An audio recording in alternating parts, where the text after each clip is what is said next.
বউ বাজার করতে গেছে কখন, এত দেরি করছে কেন? হ্যাঁ, কি জানি কে কিরকম, আমি তো বউকে ছাড়া থাকতেই পারি না।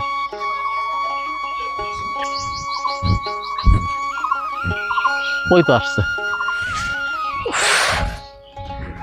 এত দেরি হলো কেন বাজার করতে?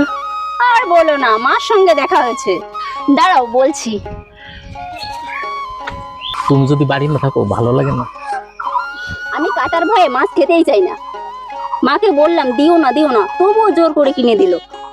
তুমি মাছ খাও না বলে আর কেউ খাবে না? আমি এই মাছ ভালো খাই। তুমি জানো না, আরো 5 কিলো আম কিনে দিতে চেয়েছিল, আমি আনিনি। কেন আনন্দি কেন? আম খেলে আমার ঘুম হয়, নেশা দেয়, আমি ওই জন্য আম খেতে পারি না। আমার মনে তুমি দারুণ কাজ করেছো, বুঝতে পেরেছো? তোমার কথা শুনে না ছোট একটা গালাগালি দিতে ইচ্ছে করছে আমার। কেন, আমি কি করেছি? তুমি না একটা বুধাই মার খেলো। কেন তুমি আমাকে গালাগালি দিলে কেন?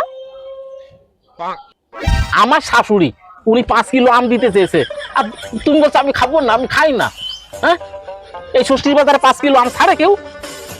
আমার ঘুম আসে আম খেলে, নেশা হয়। কি মানুষ তুমি, আম খেলে ঘুম আসে? তুমি খাও না কি হয়েছে, আমি তো খাবো। আস্তে আসলাম, হাত কেটে যাবে। তোমার দেখতে হবে না। আস্তে আসলাম না, এখন থেকে তোমার মা যা কিনে দেবে আমাকে একটু বলবা যে এই কিনে দিতে চেয়েছে, ওই কিনে দিতে চেয়েছে, আমি গিয়ে দৌড় মেরে নিয়ে আসবো, তোমার যাওয়া লাগবে না, ঠিক আছে? তুমি আমাকে কিভাবে গালাগালি দিলে? আরে বাবা রাগ করছো কেন? ওটা গালাগালি নয়। আম খায় না। 2-1টা আম নাকি, পুরো 5 কেজি আম ছেড়ে দিয়ে চলে আসলো। বোকা বোকা। এত করে বললাম মাছ খাবো না খাবো না, বাড়িতে মাছ এনে এখন কি বিপদে পড়লাম, গালাগালি শুনে মরছি এখন। জীবনে কোনোদিন মাছ এনে খাওয়াবো না, আমাকে গালি দেওয়া। এই যে ভাত হয়ে গেছে, খেতে বসো।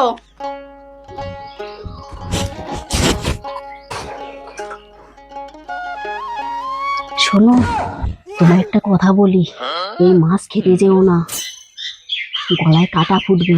আমি তাই খাই না, বোঝো না? বুক জ্বালা পোড়া করবে, কাটা বেঁধে গেলে কোথা থেকে বের করবে? তখন তোমায় নিয়ে ডাক্তারের কাছে আমার দৌড়তে হবে, এ ডাক্তার ওই ডাক্তার, এরকম করতে হবে। আমি তখন কি করব ভেবে দেখেছো? তুমি এই মাছ খেও না। কিন্তু না, একটু খেতে বসে দেখি, ভয় দেখাচ্ছে আমাকে। আমি তোমার ভালোর জন্যই বলছি।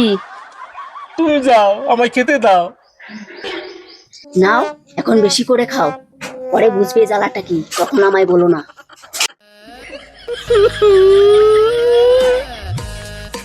দুটো খেতে বসে দিয়ে কি ভয় দেখাচ্ছে।